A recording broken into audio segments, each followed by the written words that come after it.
Facebook পেজে editor, moderator বা admin add বা রিমুভ করতে হয়, তা আমি আপনাদেরকে দেখাবো।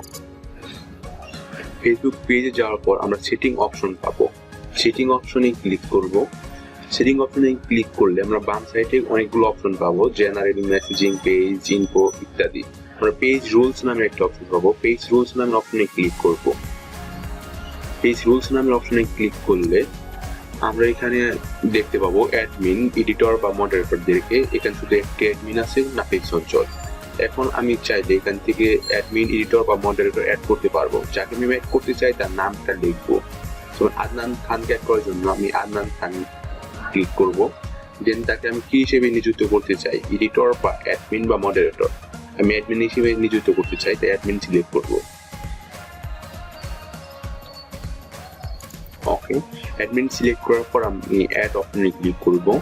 অ্যাড অপশনে ক্লিক করলে নিচের দিকে এসে দেখতে পাবো পেন্ডিং অপশন। পেন্ডিং অপশন মানে আদনান খানের কাছে একটা নোটিফিকেশন যাবে বা রিকোয়েস্ট যাবে।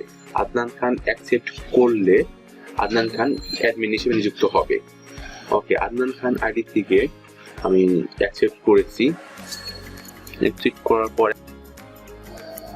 এখন রিফ্রেশ করে দেখি অ্যাডমিন হিসেবে নিযুক্ত হয়েছে কিনা।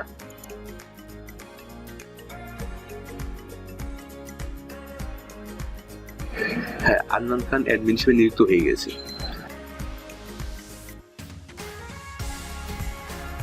এখান থেকে আমি অন্য আইডিকেও অ্যাডমিন, এডিটর বা মডারেটর হিসেবে অ্যাড করতে পারবো। যাকে অ্যাড করতে চাই তাকে সিলেক্ট করবো। সিলেক্ট করে কি হিসেবে অ্যাড করতে চাই সেটা সিলেক্ট করবো, এডিটর, অ্যাডমিন, মডারেটর। যেটা আমি সিলেক্ট করবো না, অ্যাড করবো না, তাই আমি সিলেক্ট করলাম না। আমি যদি অ্যাডমিন, এডিটর বা মডারেটরকে রিমুভ করতে চাই তাহলে আমি এডিট অপশনে ক্লিক করব। এখান থেকে এডিট অপশন পাবো, এডিট অপশনে ক্লিক করব। এডিট অপশন পেলে রিমুভ করার জন্য রিমুভ অপশনে ক্লিক করব। রিমুভ অপশনে ক্লিক করে কনফার্মে ক্লিক করার পর আমার পাসওয়ার্ড যাবে। ফেসবুক আইডির পাসওয়ার্ডটা দিতে হবে। আপনি আপনার ফেসবুক আইডির পাসওয়ার্ড দিবেন।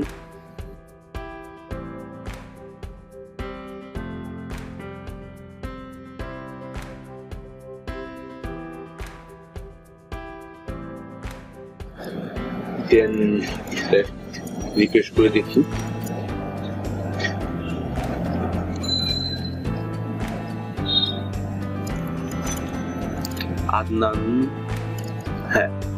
আদনান অ্যাডমিন থেকে রিমুভ হয়ে গেছে। এভাবে রিমুভ করা বা অ্যাড করা যায়। Thank you.